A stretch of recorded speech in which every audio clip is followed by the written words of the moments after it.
Hello and welcome to Not Every Sequel. I'm Joe. And I'm Stephanie. Today we want to talk about a really pleasant surprise that we watched last night on Hulu. It's COBWEB. It's okay. It was just a bad dream. Yeah, I think the main reason we were interested in this movie, aside from just being horror fans in general, was Lizzie Kaplan. Now, we haven't seen, what was it, Castle Rock that she was in? Yeah, she does a season of Castle Rock where she actually plays young Annie Wilkes. Yeah. And I haven't seen that, so we really haven't seen her do horror, but I guess you could kind of count Cloverfield, which is maybe the first thing I saw her in, like way back in 2008. So we saw the poster. We didn't watch a trailer. We didn't want to get anything spoiled. And I'm actually really glad we did. Not that it's like full of spoilers necessarily, but even just the tone of it, I'm glad we didn't spoil. Yeah, I knew nothing about this movie beyond, the poster at least sets like, your color tone and what the movie might feel like. And jumping in without knowing anything is something I'd really encourage if you haven't seen anything about this movie. But we're immediately going to talk about what it's like. So if you haven't seen it and you want to, just go do that. Yeah, go do that real quick. Okay, welcome back. This movie rules. This is getting ridiculous. Yeah, it's interesting. It takes a little while. So it really starts out very quiet and sort of what's the word I'm looking for? You need a little patience with it right off the bat. Yeah, it's it makes me think of Trick or Treat a little bit. You got pumpkins everywhere, sort of a classic fairy tale Halloween type music. Yeah. And it's really taking its time at first and just setting up like nice Halloween vibes. Yeah, and you've got the kid, he's in his room, he starts hearing things. It's a pretty long scene where not much happens. And you're also setting up your child actor as like the main character. And pleasantly also, this is a good performance. Yeah, I didn't think about the fact that it was a child actor once. Like, I wasn't drawn to like, oh, this is good child acting. I just I was sucked in. I wasn't thinking about it. And that's what you want. You know, we've seen a couple of really great child actor performances in horror recently. Had the two kids from Black Phone last year were like fantastic. So this is really cool to see. This was another one where it's just like, this kid nailed it. And he's in like every single scene. We're watching the movie through his lens. Yeah, and a lot of, a lot of emotion and terror and sadness and like all sorts of things that he has to convey, and it's done very well. Yeah. So I like that you just get that immediately. You get that like it's about him and it's about his experience, and then he goes and wakes up his parents, and then you start to get the performance from Lizzie Kaplan. And do you know the actor who? Anthony Starr, I think. He was really impressive. I haven't seen The Boys. I know he's from The Boys. But yeah, I thought he was very unsettling. You're grounded. Okay, Peter, go to your room. No, Carol, he's grounded. He's going in the basement. Now. Yeah, which brings me to, that first maybe like 10 minutes or so, the parents are in it. And it's kind of, when you don't know anything about it, it's hard to pin down what they're doing. Lizzie Kaplan's sort of speaking in like almost this weird accent and very proper. And I'm going, is this like a weird performance from her? Am I not going to like this? Peter has an overactive imagination. Right, You know? I was even wondering, like, is this movie... Have we gotten anything that confirms that this movie is in the present day? Yeah. Which eventually we do, but if you just take the house setting and, especially how Lizzie Kaplan's acting, I'm like, and what they're wearing, the dad's a little more modern, but she's wearing sort of like these long sort of dresses and things. Even like the types of appliances and stuff that are in their house, like the fridge and stuff. I'm like, does this take place in like the 40s or something? Yeah. But no, I think it's just another way to sort of, this house and this kid's world are just like off. They're unsettling. You can tell something's wrong. Everything's just, not quite normal. My favorite thing it's just kind of just overall the whole idea of this movie not following conventional horror beats, being more of like a fairy tale sort of a story.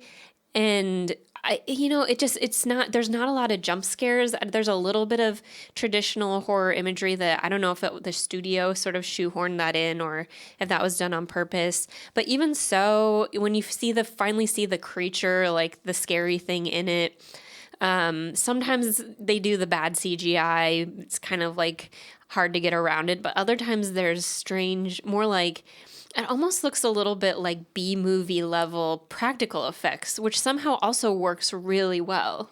Yeah, I want to get into this. So, third act spoilers here. We're going to talk about like the main crux of the movie. Okay, getting into the third act and you're seeing this creature design. There was like some sort of like stop motion capturing going on or something like that. Or like, the backwards walking then done forward or something like that. Something that was different than your traditional just, how all these like long-limbed creatures always look in the end of the horror movie. Yeah, because she's like climbing on walls and stuff, and so you've got the skittering thing that's like, again, kind of overdone. But then I remember there's this shot where it just shows her shadow, and it's like this weird, like it really looks like from an old like creature feature, from the 50s or something, the way the shadows move. Yeah. And then like she has this long hair, it's never been cut, so there's these parts where the hair is just sort of dragging along. And to me, that was so effective because part of it is like being taken out of, again, what you expect from a horror movie. When I watch one now that has a creature, I'm thinking, okay, bad CGI, I'm going to see it too much. I'm going to get bored of what it looks like. I'm going to think it looks silly, like Sinister or something. You thought Bagul was silly?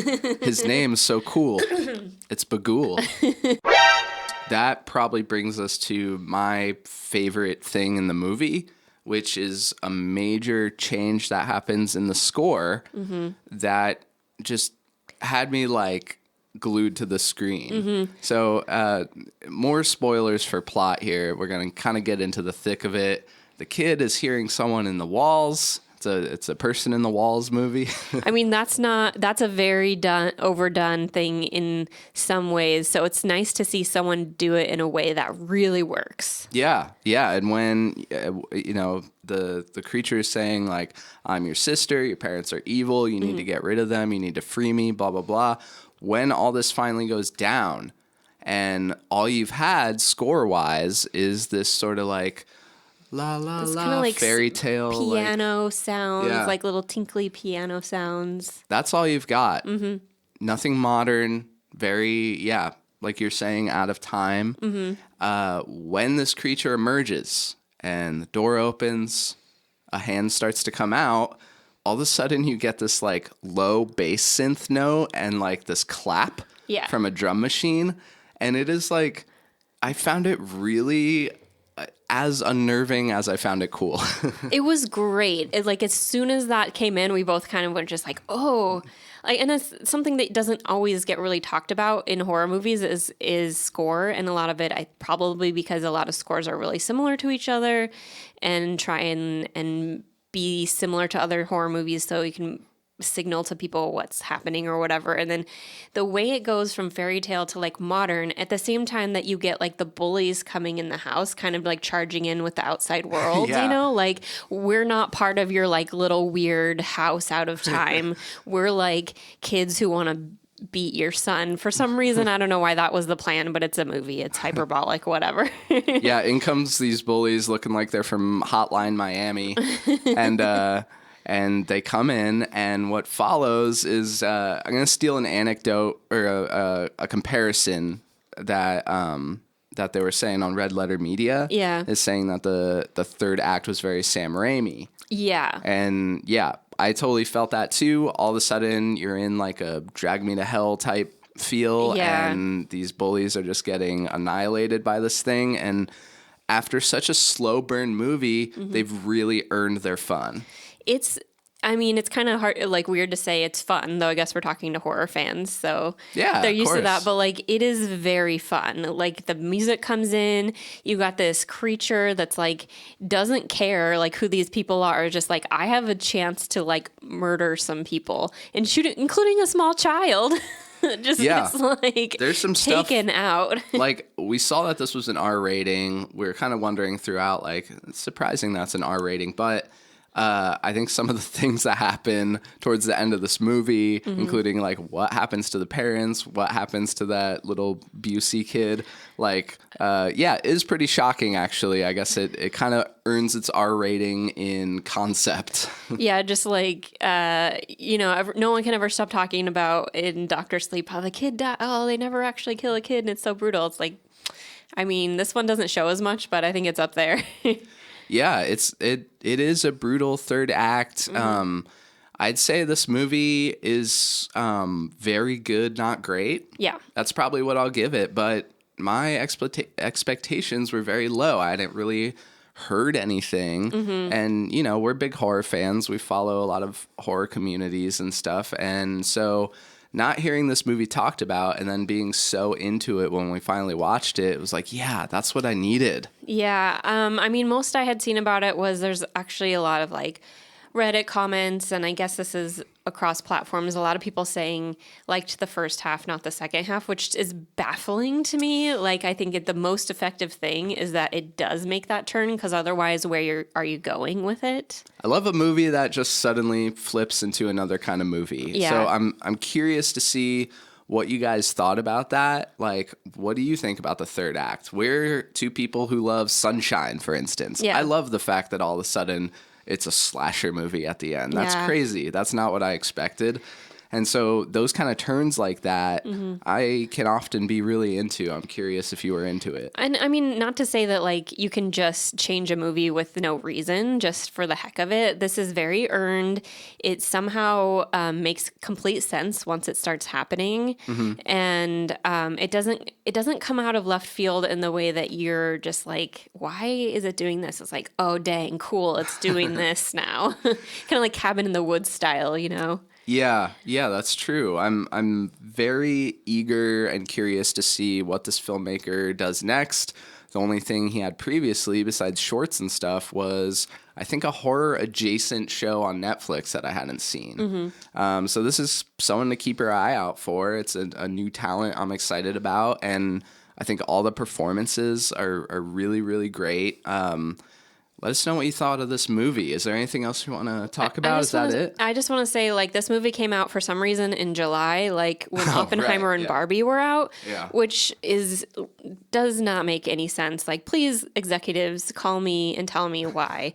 But it's out now. It just came out on Hulu, so it's not even like you have to pay for it. If you have that service, you can just watch it. So I'm hoping that it gets like a big sort of like, everyone's watching horror movies. It's on Hulu. It's there. I'm going to watch it and get some sort of a groundswell going on. So That'd be have cool. you seen this movie? Do you want to see it? Does this like change your... did you look at the poster and go, and now you're more interested?